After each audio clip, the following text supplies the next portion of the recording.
Mais vous savez, bon, mon grand souvenir, c'était avec Fidel Castro, que j'avais vu en 67, alors lui, qui était venu à mon hôtel à 4 heures du matin, on a discuté de 4 heures à 8 heures du matin. Enfin, c'est autre chose, mais ça, Fidel c'était Castro? bien avant, Fidel Castro, absolument.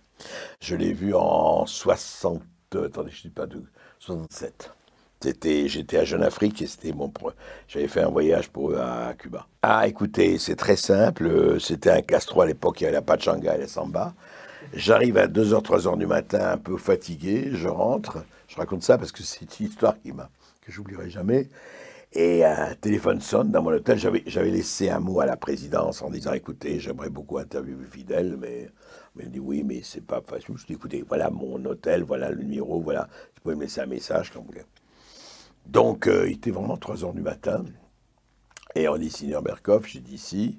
J'ai dit, vous avez demandé une entrevue avec le commandant de paix. J'ai dit oui. Eh bien, il arrive dans une demi-heure chez vous à l'hôtel. Et j'ai raccroché, il arrive des vos conneries. J'ai dit, c'est un copain qui me fait retéléphone. Il dit, vous avez bien demandé, Signor Berkoff, vous avez bien demandé. J'ai dit oui, mais il est 3h30 du matin. Il dit oui, mais le temps maintenant, il vient. Et comme je savais qu'il était insomniaque, je dis, on ne sait jamais, j'ai pris une douche. Rapide, je suis descendu. Et il est venu avec son aide de camp et un autre, et on a discuté au salon pendant 4 heures. Eh ben, on avait parlé des Russes, de la géopolitique, de tout ça. Il n'était pas du tout marxiste. On avait parlé de tout ça. Il a dit, oui, enfin, disait-il, c'est les Américains qui m'ont contraint à aller dans les bras des Russes. Mais moi, j'étais pas du tout, voilà. Et puis maintenant, évidemment, les Russes m'aident.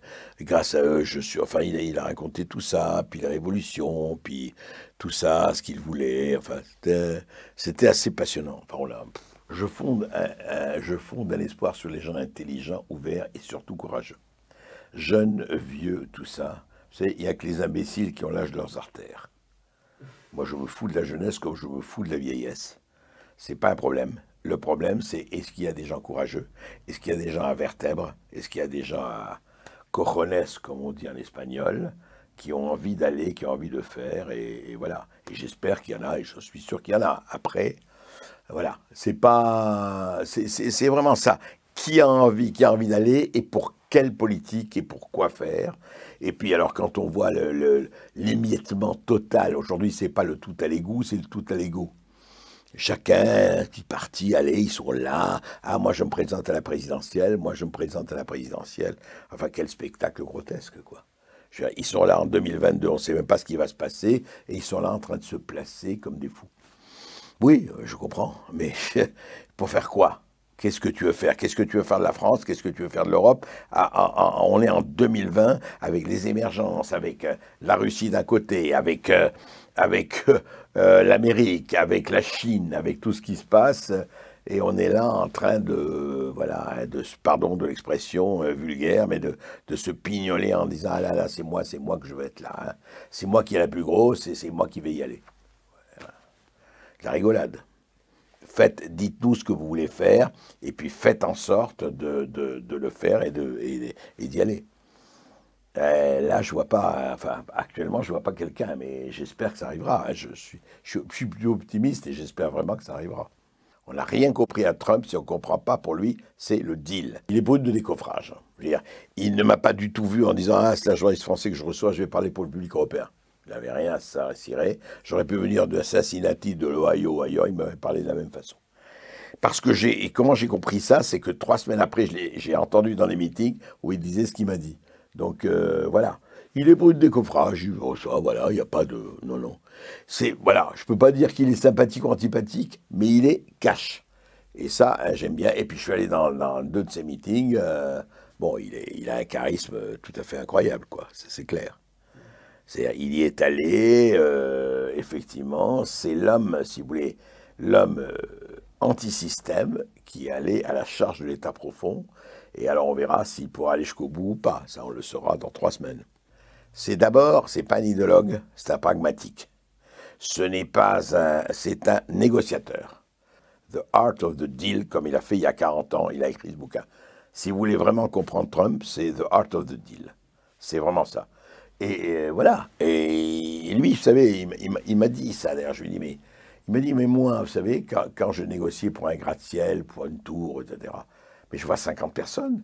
Je vois le maire, je vois l'architecte, je vois l'environnement, je vois la sécurité, je vois le ceci. J'ai fait que ça toute ma vie.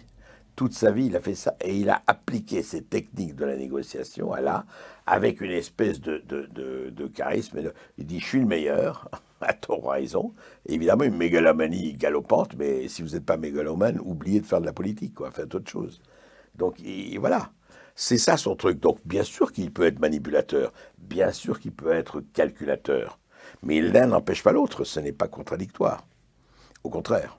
Écoutez, je vais vous dire, s'il n'y avait pas eu le Covid, je pense qu'il serait passé haut la main.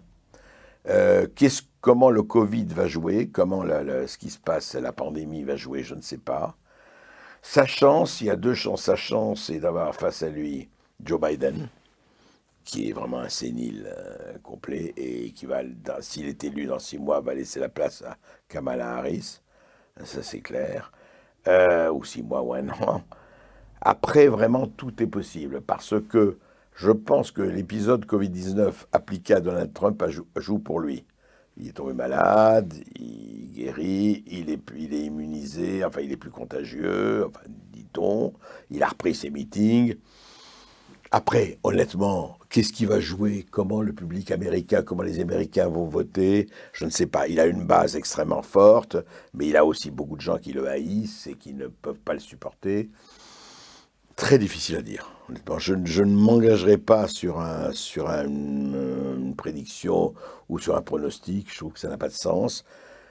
Mais en revanche, je peux vous dire que j'espère vraiment qu'il va gagner. Parce que pour nous tous ici, je pense qu'une victoire de Trump serait vraiment autre chose qu'une victoire de Kamala Harris. Aux États-Unis, il y a quand même quelque chose qui est fort, et y compris chez les Afro-Américains, y compris chez les Latinos, tout ça. Il y a un patriotisme, chez beaucoup, qui malheureusement existe beaucoup moins en France. La notion de patriotisme en Amérique, vous savez, on l'a beaucoup dit, là, je vous dis quelque chose que tout le monde a dit, mais moi, quand je vais aux États-Unis, je suis très frappé par le drapeau américain partout. Si vous tenez un drapeau sur votre maison, vous êtes à droite de Le Pen. En France, en Amérique, tout le monde, énormément de gens mettent le drapeau américain. Il y a ce côté, d'ailleurs, quand on devient américain, etc., etc. Donc il y a ça. Alors il y a aussi évidemment toutes les revendications minoritaires, les Black Lives Matter et tout ça. Mais il ne faut pas oublier, on l'oublie parce qu'on en parle beaucoup moins, parce que ça c'est la déformation des médias qui est terrifiante aujourd'hui, c'est qu'il y a aussi un mouvement afro-américain qui s'appelle Leave the Plantation, quitter la plantation. Et ces Noirs américains, et ils ne sont pas négligeables, c'est pas 3 pelés et 2 tondus, qui dit on en a marre de se faire passer pour les victimes, pour les démocrates. Les démocrates sont ravis de nous voir en victimes, comme ça ils peuvent nous défendre, oui, c'est Noirs, esclavagisés, tout ça, nous on n'est pas là. Nous on quitte la plantation, on en a marre avec ça. Et les Latinos, même chose, etc. Donc, la vérité, le grand truc, c'est combien de Blacks et de Latinos vont voter Trump. Les Blacks votaient à 90% démocrates, les Latinos en grosse majorité. Est-ce qu'il va y avoir une partie des Blacks et des Latinos qui vont voter Trump? C'est là que ça va se jouer. S'il y a une partie qui se détache pour voter Trump, il est président. Sinon, c'est très, très, très ouvert, on ne sait pas. Ce que je peux vous dire, c'est que j'ai fait vraiment ce que j'avais voulu faire. Je veux dire, j'ai toujours choisi la liberté de manœuvre, la liberté d'expression, face à la carrière, de me dire, attends, oui, prends-la, tu vas être très bien dans telle ou telle chose, mais si ça impliquait que je suive un certain nombre de consignes, je suis malheureusement ou heureusement très réticent à ça.